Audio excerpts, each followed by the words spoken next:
नदीम अफजल चांद साहब, आपने एक ट्वीट के जवाब में ट्वीट किया, मुझे अच्छा लगा और मैंने उसका जिक्र भी किया कि शुक्र है हमारी सियासी जमातों ने भी अब असल इश्यूज़ जो हैं आवाम के उन पर तवज्जो की है। तो ये बताइएगा कि आपके उन्होंने जो दावा किया है, आपके ख्याल में वो दावा इतना ठीक नहीं है? देखिए जी अबसार भाई, मेरे ख्याल में एजुकेशन हमारी प्रायोरिटी नंबर 1 होना चाहिए।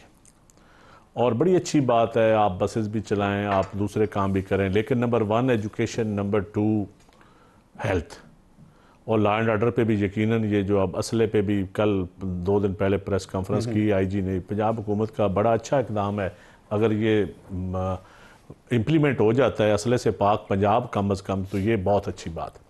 लेकिन जहाँ तक स्कूलों का तल्लक है, देखिए मैं बड़े दिनों से ना देख रहा था हमारी क्योंकि एक अच्छी खासी सोशल मीडिया पे एक लड़ाई हुई नून लीग के साथ और बड़ी हमारी उन्होंने ट्रोलिंग भी की मुख्तलिफ वालों से। तो मैं जब भी किसी गांव में फातिहा के लिए, शादी के लिए जाता हूँ ना, मैं कोशिश करता हूँ कि मैं वहाँ लोगों से वहाँ के स्कूल का ज़रूर पूछता हूँ। ये मेरी एक आदत है। लोग, मेरे अवाम को पता है कि आपके स्कूल की क्या हालत है, कितने बच्चे हैं, बेसिक फैसिलिटीज़ कितनी हैं, इवन वाशरूम्स कितने चल रहे हैं, सफाई वाले कितने हैं, टीचर्स कितनी हैं, स्टूडेंट कितने हैं। ये बड़ा सादा सा सवाल होता है। जब हम अपने हल्के में लोगों से पूछते हैं ना, तो लोग भी फिर जो बैठे होते हैं ना शादी पे, फातिहा पे, वो एक एजुकेशन का टॉपिक डिस्कस होना शुरू हो जाता है। यकीन करें वो मेरे जहन में, मुझे एक फिंगर टिप्स पे याद था कि किस गांव में क्या स्कूल की हालत है, किस जगह पे। तो मैं मिनिस्टर साहब के रोज़ ट्वीट देखता था, कभी व्याड़ी में एक मॉडल स्कूल, कभी किसी जगह पे। तो मुझे बड़ा तजस्सुस भी हुआ और बड़ा कम्प्लेक्स भी हुआ कि यार हमारे इलाका पीछे रह गया। चीफ इलेक्शन कमिश्नर हमारे इलाके का, फेडरल मिनिस्टर सेहत हमारे इलाके का, सूबाई लॉ मिनिस्टर हमारे इलाके का, सैकड़ों सेक्रेटरीज, इवन चेयरमैन FBI हमारे इलाकों के, सेक्रेटरी फाइनेंस हमारे इलाकों के। मैंने कहा यार, इलाका तो हुकूमत कर रहा है। मैंने कहा ये तो मेन प्रिविलेज क्लास इलाका है हमारा। ज़िला मंडी बाउद्दीन हल्का है या सरगोदा में, जहाँ से मैं इलेक्शन, एक तरफ से मेरा भाई लड़ता है, एक तरफ से मैं लड़ता हूँ। तो सच्ची बात है, मुझे बड़ा दुख लगा। मैंने फिर स्कूलों का विजिट शुरू करवाया। मैंने कहा होना चाहिए, अगर इन हालात में पंजाब में अच्छे स्कूल बन रहे हैं तो हमें भी कोशिश करनी चाहिए। तो मैंने मिनिस्टर साहब की फैमिली से मेरा बड़ा अच्छा तल्लक है। उनके चाचा मेरे साथ मिनिस्टर रहे, राना इसाक साहब, उनके वालिद साहब के साथ, उनकी फैमिली के साथ हमारा पुराना, मेरे वालिद साहब के साथ उनका, राना फूल मोहम्मद साहब MP रहे। तो मैंने उनको कहा, मैंने कहा अब ज़रा नज़र करम इधर भी हो जाए। अब मिनिस्टर से क्या हमने जवाब लेना था 15 महीने का, उनको तो 10 महीने या 15 महीने, लेकिन उनको जो ग्राउंड की इनपुट है ना वो नहीं थी। वो देखिए, दरख्त लगाना क्या काम है स्कूल में, या एक टूटी ठीक करवाना। इनपुट किनको नहीं थी? मिनिस्टर साहब को। अच्छा, वो कैसे? देखिए फील्ड में जो ग्राउंड पे है ना जी, चंद स्कूल, एक तो उन्होंने 263 स्कूल फेज 1 में आउटसोर्स कर दिए, PEF को दे दिए, 168 सेकंड फेज में भी दे दिए। मतलब अच्छे खासे स्कूल आउटसोर्स और प्राइवेटाइज कर दिए। ये एक मैं समझता हूँ कि हमारी पॉलिसी की नाअहली है। अब जो उन्होंने आउटसोर्स किए ना, उसके ऊपर मॉनिटरिंग का सिस्टम भी ठीक नहीं है। अच्छा। एक तो 1200 रुपया के 1500 रुपया, वो मिनिस्टर साहब एग्जैक्ट फिगर बताएंगे, पर स्टूडेंट का देते हैं ये महीना। अब वैसे जो स्कूलों में टीचर्स हैं ना, अब पंजाब में मेरिट की वजह से पिछले कई सालों से पंजाब में टीचर मेरिट पे भर्ती होते हैं, ये एक हकीकत है। खा वो बुज़दार का दौर है, खा वो चौधरी परवेज़ लाई का दौर है, खा शहबाज शरीफ साहब का दौर था, खा अब है। ये बड़ी अच्छी बात, टीचर मेरिट पे भर्ती होती है। ये मैं मानता हूँ, एक डिग्री अच्छे, एक मेरिट बनाया जाता है, उस पर कोई सिफारशी टीचर भर्ती नहीं हो सकता पंजाब में, ये हकीकत है। लेकिन आप वो टीचर को तनख्वाह देते हैं 50-60 हज़ार। जो सरकारी स्कूलों में ना, वो जो MSc minimum BSc MSc student टीचरों की तालीम होती थी, ज्यादातर 80% MSc MSc। लेकिन जो आपने स्कूल प्राइवेटाइज किए, तो वहां जो पढ़ाने वाले हैं वो FA पास, BA पास, और तनख्वाह कितनी? 15,000 20,000। ठीक, हाँ बिल्कुल। ये देखिए, प्राइवेट सेक्टर को आप अगर नवाजना चाहते हैं, एक बात, अगर आपकी नीयत है नवाजने वाली, फिर भी रेगुलेटरी बॉडी तो कोई हो ना। आपको चेक तो करना चाहिए कि जो आउटसोर्स आपने स्कूल किए, क्या टीचर्स की क्वालिटी ठीक है, क्या जितने स्टूडेंट उन्होंने दाखिल करवाने थे, क्या वो सारे स्टूडेंट उन्होंने ले लिए। एक मैं समझता हूँ उसमें थोड़े से लैप्सेस हैं। और दूसरा मैं समझता हूँ कि बहुत सारे ज़िलों में अच्छा काम हो रहा है स्कूलों में, मिनिस्टर साहब की ट्वीट से या मुझे अंदाज़ा होता है या सोशल मीडिया से। तो मैंने कहा अच्छा, मिनिस्टर हमारा भाई है, मैं भी उसको दावत देता हूँ, उसको अपने साथ ले जाके। तो टाइम तय हो गया मेरे ख्याल में, क्योंकि मैं मसरूफ था 26 तक, फिर मैंने हफ्ता इसलिए भी दिया कि जरा मिनिस्टर साहब की हाजिरी का सुन के महकमा भी एक्टिव हो गया है। अच्छा, तो हमारा कुछ फायदा हो जाएगा। चूना शूना मार रहे हैं आजकल, बड़ा दिन रात हेडमास्टर लगे हुए हैं, तो मैंने हफ्ता डेढ़ इसलिए डिले किया।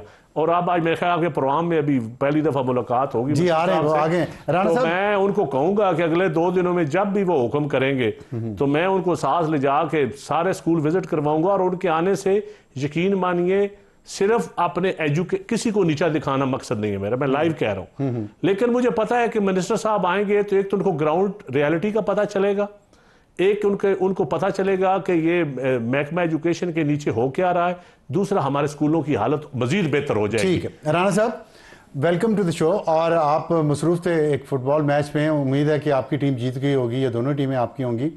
ये बात हम कर रहे हैं कि सियासतदानों ने बड़ा अच्छा, पहली दफ़ा ऐसा कि सियासतदानों के एजेंडे पर तालीम आई है और पब्लिक डिबेट इस पे शुरू हुई है। स्कूलों की हालत क्या है, बच्चों की हालत क्या है, टीचर्स की कैपेबिलिटीज़ क्या हैं, उनकी सैलरीज क्या हैं। तो ये बताइएगा, जो आपका एक अफजल चंद साहब ने आपको इनवाइट किया अपने हलके में, उन्होंने कहा कि आपके हलके में तो स्कूल ठीक हो गया और मेरे हलके में आए, यहाँ पे आप आगे देखें स्कूलों की हालत क्या है। तो 2 सवाल हैं, एक तो ये कि आप कब जा रहे हैं इनके हलके में, और दूसरा सवाल ये है कि ये स्कूल जिसकी आपने तस्वीर ट्वीट की अपने बेटे की, बहुत अच्छा काम किया बाय द वे आपने कि आपका बेटा पब्लिक स्कूल में जा रहा है। तो मैं समझता हूँ कि ये पाकिस्तान के लिए, पूरे के लिए बड़े फ़ख्र की बात है अगर पॉलिसी मेकर्स के अपने बच्चे उन्हीं पब्लिक स्कूलों में जा रहे हैं। तो ये क्या एक स्कूल है या और भी ऐसे स्कूल हैं, और तमाम तालीमी निज़ाम बेहतर होगा या सिर्फ एक मॉडल स्कूल है? ये इन दोनों का जवाब है। भाई सबसे पहले तो आई अपोलोजाइज, यहाँ पे सिग्नल्स काफी वीक हैं, बट मैंने वीडियोस बनाई हैं from where I was. Coming to the point जी, मैं सबसे पहले तो चंद साहब मेरे बड़े भाई हैं, he is a very seasoned politician, he senior to me, और मैंने आदतन इस जिंदगी में हमेशा as a student of politics senior से सीखा है। मैं 2-3 गुजारिशात सिर्फ करना चाहता हूँ ताकि इनकी भी क्लैरिटी आ जाए। देखिए, number 1 of the reforms that we did, आपको पता है सारी जिंदगी वजीर, सीओ, डीओ, डेप्यूटी, जो 600 इम्प्लीमेंटिंग आर्म्स हैं वो सारी वजीरों की मर्जी से लगते थे। मैं आया और मैडम चीफ मिनिस्टर ने मुझे एम्पावर किया और हमने तमाम ऑफिसर्स को मौका दिया, लम से हमने अपना टेस्ट डिजाइन किया। अली चीमा साहब, I am very grateful to him, और फिर BNU एंड मोहित यूसुफ साहब, उन्होंने चेक किया। इनकी भी जो सीओ लगी हुई है वो ऑन मेरिट लगी हुई है, ना मेरे कहने पे ना किसी और के, और उन्होंने जो आके रिफॉर्म्स किए 3-4 बेसिक चीजें मैं बताता हूँ। चंद साहब ने बिल्कुल ठीक कहा कि आपको स्कूल्स में इस टाइम तनख्वाह हमारी 20,000 के आसपास है। अच्छा, अब हमने स्कूल्स आउटसोर्स किए कौन से? तो ये 2017 में स्कूल्स आउटसोर्स करने की कोशिश हुई towards the end of the government, और स्कूल्स दिए गए NGOs को, और पर चाइल्ड सब्सिडी दी गई 500 रुपए। अब मैंने ये समझा कि देखें 200-300 बच्चे स्कूल में पढ़े, 1-1.5 लाख रुपए लाइसेंसी को गवर्नमेंट दे, तो that doesn't make it a good business model. और दूसरा सिर्फ NGOs को दिए गए, और मैं ये एडमिट करता हूँ निजाम की बेहतरी के लिए उसकी कोताहियों की निशानदेही करनी चाहिए कि उन NGOs ने क्या किया कि उन्होंने 500 रुपए गवर्नमेंट से मिल रहे थे, कुछ पैसे खुद रखे, कुछ ने आगे दे दिए। हमने आगे इस निजाम को दोबारा स्टडी किया, और जो हमने स्कूल आउटसोर्स किए 5,746 स्कूल पहले फेज में, वो तमाम वो स्कूल हैं जिनकी इनरोलमेंट थी 50 से कम, 30 बच्चे, 12 बच्चे, कोई बच्चे नहीं। 1000 के करीब ऐसे स्कूल थे जिनमें उस्ताद ही कोई नहीं। अब उस्ताद के बगैर कौन से बच्चे पढ़ रहे हैं? फिर हमने, दिस इज एब्सोल्युटली रॉन्ग, उस टाइम पे टीचर्स की सैलरी जो है इन आउटसोर्स स्कूल्स में थी 5,000, ये मैं एडमिट कर रहा हूँ, 3,000। हमने आगे उसे रीडिजाइन किया, अब स्कूल 70% मिलते हैं यंग एंटरप्रेन्योर्स को। सो जो लेट से सरगोदा के किसी 34 चक, मेरी दादी वहां से, तो इसलिए मुझे वो गांव का नाम याद है, वो स्कूल नहीं चल रहा, वहां 15 बच्चे हैं, 15 टीचर हैं, सरकार को कॉस्ट पड़ रही है मंथली 6 लाख रुपए, और आउटपुट 0 है। हमने वो 15 टीचर्स उठाए, उनसे हमने टीचर्स शॉर्टेज किया, वो स्कूल उसी गाँव की या उस यूनियन काउंसिल की कम से कम मास्टर्स बेटी या बेटे को दिया, और मेरिट पे। मैं हल्फन कह रहा हूँ, मेरे गांव का एक स्कूल आउटसोर्स हुआ है। Sorry to interrupt you Rana साहब, लेकिन चंद साहब ने फरमाया कि FA पास लड़के लड़कियां पढ़ा रहे हैं। अच्छा, देखें उन आउटसोर्स स्कूल्स में आज बच्चे 2.25 लाख से 4.5 लाख हो गए हैं। टीचर सैलरी 3-5 हजार से 20,000 हो गई है। I know this is absolutely nothing for a teacher, but आप देखें कि हमने 4 फोल्ड इंक्रीज की।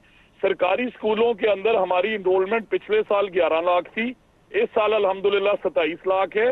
जो स्कूल जिसमें मेरा बेटा पढ़ रहा है वैसा ही स्कूल इस टाइम अल्हम्दुलिल्लाह सरगोदा में चांद साहब के जिले में अंडर कंस्ट्रक्शन। नहीं एक स्कूल ना, हर जिले में एक स्कूल काफी है, ये मुझे बताएं इस तरह का पूरे तमाम स्कूल। मेरी गुजारिश सुन, नहीं ऐसा नहीं है। हर जिले के अंदर इस ADP के अंदर एक सेंटर ऑफ एक्सीलेंस हर जिले में और हर तहसील में। अगले साल में 2-2, so by the year of 5 year. अच्छा चांद साहब, उन्होंने देखें आपके सवाल का जवाब तो दिया, देखिए मैं बेहतर हो रही है, उनका जो कहने का मतलब है कि ये बेहतर हो रहा है। बहुत अच्छी बात। मैंने टीचर जो अच्छा काम हो रहा है, मैंने एडमिट नहीं किया कि सरकारी तौर पे मेरिट पे भर्तियां हो रही हैं, मैंने एडमिट किया। बिल्कुल। देखिए राणा साहब बड़े यंग बहुत अच्छे वजीर हैं, मैं उनकी तारीफ करता हूँ, लेकिन secretaries, DG education, additional secretary, CO, BO, यकीन करें एक स्कूल बना है, स्कूल के बाद अगर वो पंजाबी में हम सरूटे कहते हैं, पता नहीं उर्दू अंग्रेजी में उनको क्या कहते हैं, वो जो झाड़ियाँ होती हैं, अगर स्कूल के बाहर झाड़ियाँ नज़र आ रही हो मेन रोड पे और हेड मास्टर को या डिप्टी एजुकेशन ऑफिसर को तौफीक ही ना हो वो झाड़ियाँ भी साफ़ करने की, या वाशरूम्स हैं, वाशरूम बच्चियाँ खुद साफ़ कर रही हो, कोई स्टाफ मेंबर ही ना हो, क्या अशराफिया की बच्चियां खुद साफ करती हैं वाशरूम? ये बात आपकी ठीक है, लेकिन खुद मेरा ख्याल है सफाई करना और चीज है। नहीं, जापान में तो सिखाया जाता है, जापान में बच्चों को सिखाया जाता है, सिखाना और बात है, उनका लिए मस्त है अपना स्कूल साफ करना सुबह आके। अबसार भाई स्कूल साफ करना, हमने भी छोटे हुए बड़े झाड़ू भी फेरे स्कूलों में, सारा कुछ दरख्त भी लगाए, बस में अदब भी किया है, होना चाहिए। सरकारी स्कूलों में टाटों पे बैठ के भी पढ़ा है, बेंचों पे बैठ के भी पढ़ा है। मैं टाटों वाले स्कूलों से आया हूं, लेकिन आगे बढ़ना चाहिए ना। ये देखिए अब अगर नैब का सब तनख्वाह भी ले रहा हो, खाक रूप तनख्वाह भी ले रहा हो स्कूल से, फिर बच्चों का क्या काम है सफाई करना? फिर दूसरा है कि आज जदीद दौर में मैं समझता हूं पंजाब हुकूमत का जो फॉल्ट है, प्रायोरिटी नंबर 1 एजुकेशन इनकी नहीं है। बजटिंग के हिसाब से, एडमिनिस्ट्रेटिव पॉइंट ऑफ व्यू से मैं राणा साहब की रिफॉर्म से इत्तफाक करता हूं। मैं चाहता हूं राणा साहब का जो डिपार्टमेंट है ये पंजाब हुकूमत की प्रायोरिटी नंबर 1 होना चाहिए। ठीक है, मैं एक फैक्ट करेक्ट कर दूं। अब सार भाई पिछले साल स्कूल एजुकेशन डिपार्टमेंट की डेवलपमेंट फंडिंग थी 36 अरब। 2018 से लेके 2022 तक, बिकॉज चंद साहब मेरे बड़े भाई हैं, बट इन्होंने जिंदगी में एक पॉलिटिकल गलती की, इमरान खान की पार्टी में वजीर रहने की। मैं बताता हूं कि 2018 का बजट इनका डेवलपमेंट का 24 अरब, 19 का 26 अरब, 20 का, और ये वापस लाए हैं नून लीग, यहाँ 40 अरब पे छोड़ के गई थी। पार्क एफ 2024-23-24 का बजट इनका डेवलपमेंट का है 32 अरब। हमें मैडम CM ने दिए 110 अरब। तो पहले तो मैं ये फैक्ट करेक्ट कर दूं कि इन्वेस्टमेंट इन एजुकेशन और द फंड। दूसरा, हायर एजुकेशन डिपार्टमेंट का पिछले साल तक का टोटल बजट है पूरे महकमे का 17 अरब, इस साल का 40 अरब। इसी तरह राणा साहब सवाल कर सकता हूं मैं अपने भाई से? मुझे सिर्फ 2 मिनट चाहिए मेरी अंडरस्टैंड। देखिए मैं और आप मिलके 77 साल के मसले हल कर रहे हैं, हमारी डायरेक्शन ठीक है, इंटेंशन ठीक है। क्लरिकल स्टाफ जो 15-15 साल से बैठा हुआ था, मैंने आके शफल किया। 26,000 सरप्लस टीचर्स। इस मुल्क में क्या निजाम था जी, जाए टीचर शॉर्टेज 1,50,000 भर्ती कर लो, मैंने नहीं किए। हमने डेटा देखा और ये 27,000 टीचर सरप्लस थे। मतलब एक स्कूल में टीचर चाहिए 10, बैठे हैं 18। हमने उन्हें रैशनलाइज किया अल्हम्दुलिल्लाह, और उन 27,000 टीचर्स का एनुअल वेतन बनता था 27 अरब रुपए। 50 लाख में कमरे बनाते थे बुलदार साहब, और चंद साहब मेरे बड़े भाई हैं। मैं 13 लाख रुपए में वो कमरे बना रहा हूँ और 1500 बना चुका हूँ। तो इन्होंने ये रिफॉर्म क्यों नहीं किया? 210 अरब रुपए का एस्टिमेट था डिपार्टमेंट का, जो हम 42 बिलियन मिशन फैसिलिटी कर रहे हैं। 32 यूनिवर्सिटी हैं पंजाब में, उनमें से 17 के वाइस चांसलर एक्टिंग चार्ज पे थे, आज अल्हम्दुलिल्लाह 30 के लग चुके हैं। 750 कॉलेजेस थे, उनमें से 550-600 के प्रिंसिपल भी नहीं थे। टेस्ट लेके मेरिट पे लगाए हैं, सिफारिश से अपने नहीं लगाए। इनरोलमेंट हमारी स्कूल एजुकेशन की आपको बता चुका, और अर्ली चाइल्डहुड एजुकेशन आपने सवाल किया सर, देखें इसके बहुत मैं समझता हूँ सार भाई, आई हैव नो वर्ड जो आपने और पाकिस्तानियों ने मेरे लिए किया सोशल मीडिया पे। I am grateful, but intention क्या थी कि हमने 10,000 अर्ली चाइल्डहुड एजुकेशन के कमरे बनाए हैं सरकारी स्कूलों में। अर्ली चाइल्डहुड एजुकेशन की पॉलिसी बनाई, पहले थी कच्ची और पहली। तो आप अगर प्री स्कूल में बच्चे एनरोल नहीं कर रहे तो नेचुरली प्राइवेट स्कूल में चले जाएंगे।